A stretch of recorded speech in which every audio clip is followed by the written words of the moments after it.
integrantes del seminario Páginas de Nietzsche de la Escuela de Pensamiento Crítico Maestros de la Sospecha. En esta ocasión me gustaría comenzar el comentario inicial de estos apartados que tenemos para esta semana, agradeciéndoles a quienes continúan acompañándonos en este proceso de lectura y de reflexión alrededor de la obra de Nietzsche, a quienes nos comparten sus comentarios en cada periodo de lectura y que nos han permitido también entre todos ir construyendo una reflexión colectiva e ir pensando también las preguntas que el mismo Nietzsche genera, especialmente y específicamente más bien en este texto de Más allá del bien y del mal. Desde hace 2 semanas venimos abordando una sección, la sección cuarta de Más allá del bien y del mal, que se denomina Sentencias e Interludios. Y nos encontramos aquí con una forma de escribir de Nietzsche que es muy característica de este pensador, que es la forma del aforismo. Y esto implica entonces recordarnos que leer la obra de Nietzsche resulta una tarea exigente para el lector y que en estos aforismos se ve también que no hay un carácter sistemático que nos permita como ir rastreando el hilo del pensamiento de Nietzsche como lo podríamos hacer con otro tipo de textos, sino que aparecen de cierta forma como unos pensamientos que podrían pensarse disgregados o que podría pensarse que no siguen un hilo único o continuo o una idea única y continua. En este sentido es interesante pensar cómo esa filosofía se convierte un poco en una selva que resulta difícil de transitar y donde es muy posible acabar perdiéndose. Porque la filosofía de Nietzsche es un abismo y por tanto produce vértigo, porque en ella no hay seguridades, no hay sentencias definitivas, no hay dictámenes, no hay certezas. Y nos encontramos también en una forma de escribir que, como todos los textos, realmente tendría como 2 niveles, pero que en este caso, en la lectura de los aforismos, se hace mucho más evidente la existencia de estos 2 niveles. Un nivel que sería el nivel de lo superficial, el nivel de la primera lectura, donde se da un primer momento de interpretación y donde aparentemente uno cree haber captado la idea de Nietzsche, y un segundo nivel, el nivel del significado profundo, en el que se quiere poner a prueba todo el trabajo de lectura inicial y toda la rigurosidad del lector. En ese sentido, Nietzsche exige y Nietzsche invita también a no quedarse solamente con la superficialidad de un texto, sino a permitirse también pensar y repensar cada uno de esos aforismos. Es por esa razón que leer a Nietzsche se convierte en una experiencia y en una aventura donde el puerto o la llegada no se vislumbran claramente, donde el horizonte no se extiende fácilmente y no se ofrece como un sendero para ser seguido. Y recordamos aquí entonces estas afirmaciones de Giorgio Colli, donde plantea y nos recuerda que el libro, que más allá del bien y del mal, es siempre un desafío para el lector, donde todos, sin saberlo, nos sentimos de alguna forma provocados y donde como lectores aceptamos un desafío y aceptamos también vencer al propio Nietzsche en ese desafío. Que hablar de Nietzsche significa dar a entender que se le ha entendido y además tratar de encuadrarlo en algo, ¿sí? Tratar de asumirlo o ponerlo bajo la lupa de ciertos conceptos, pero también implica siempre poner en duda la lupa que estamos poniendo para interpretarlo. A Nietzsche le interesa el modo de sentir y creo que en estos aforismos que trabajamos para esta sesión, que son específicamente el aforismo del 83 al 104 de esa sección cuarta de sentencias e interludios, se pone muy de presente que a Nietzsche le interesa ese modo de sentir, un modo de sentir que es instintivo y que intenta ir a la base de la naturaleza de los seres humanos.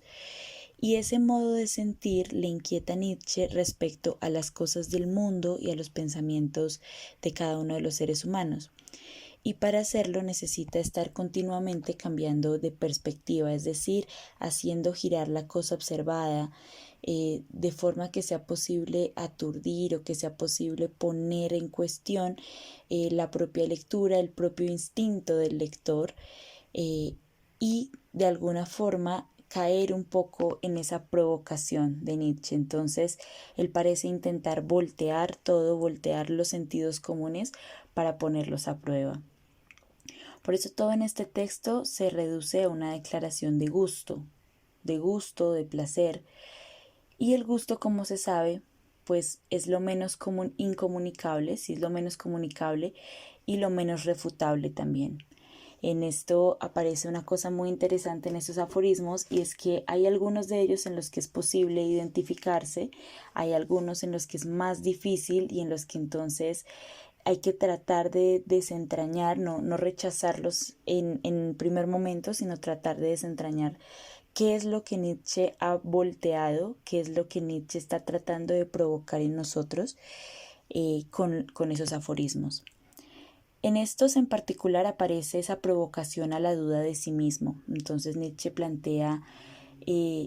cómo la mujer aparece como eso que es de diferente ritmo, y pareciese desde la superficialidad plantear un desprecio por lo femenino.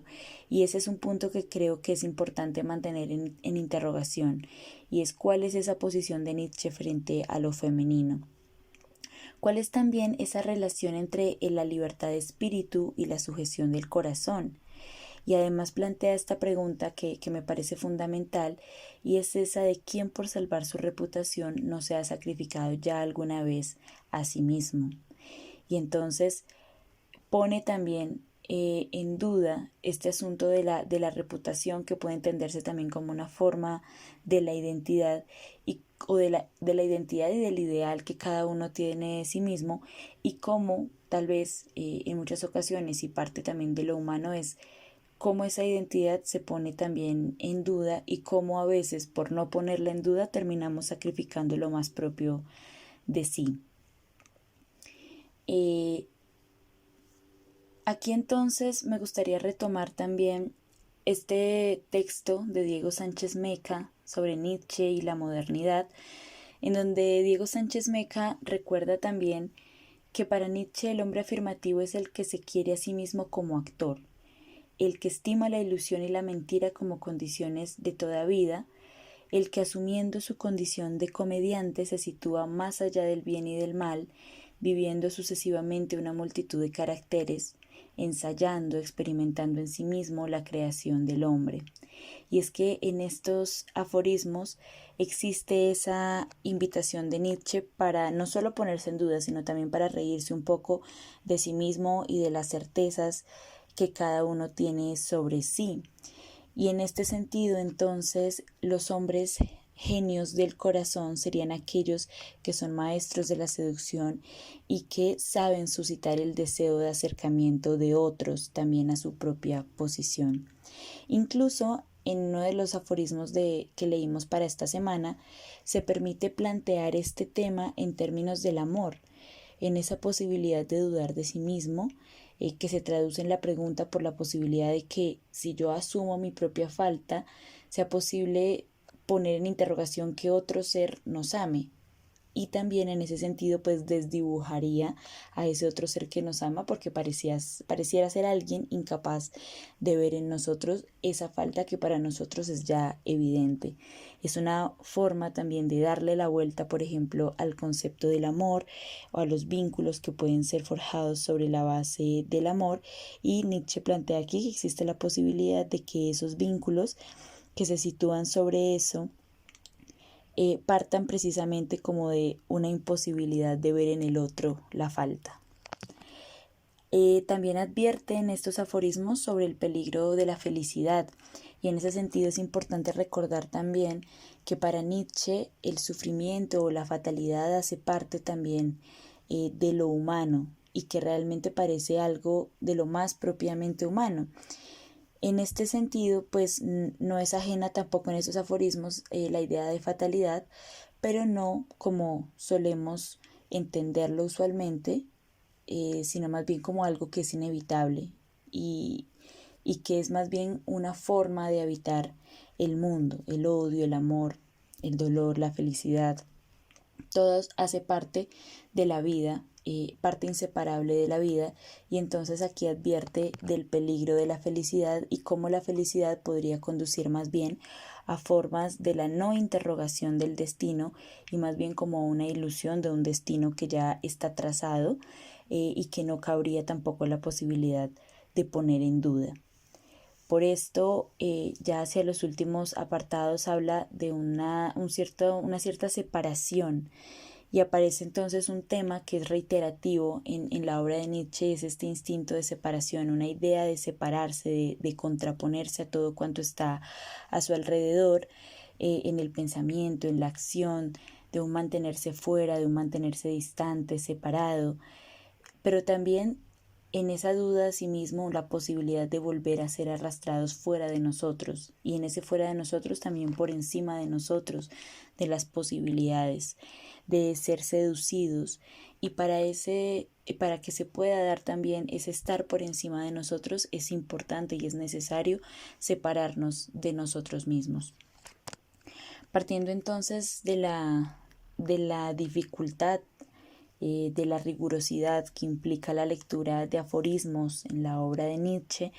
quisiéramos plantearles desde la coordinación de este seminario algunas preguntas que nos ayuden a pensar algunos de los temas que parecen estar planteados por Nietzsche en los aforismos, también haciéndoles la invitación a que ustedes en sus comentarios nos ayuden también a desentrañar esa estructura profunda de los planteamientos que hace Nietzsche, o de la forma en la que cada uno de ustedes interpreta los aforismos de Nietzsche que leímos para esta semana. Quisiéramos proponerles entonces preguntas como cómo comprender la relación entre la libertad de espíritu y la sujeción del corazón,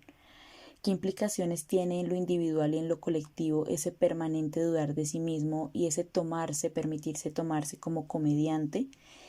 y la pregunta por si no es a la felicidad, ¿cuál debería ser la aspiración de una existencia humana auténticamente vivida? Si realmente es posible esa aspiración a la felicidad y si el mundo que habitamos realmente nos lleva a aspirar a la felicidad, o realmente la aspiración debería ser otra. Agradecemos mucho sus comentarios, estamos esperando también ansiosamente su participación para enriquecer nuestra propia lectura y la lectura de los miembros de este seminario. Quedamos atentos entonces a sus comentarios y les deseamos un excelente día.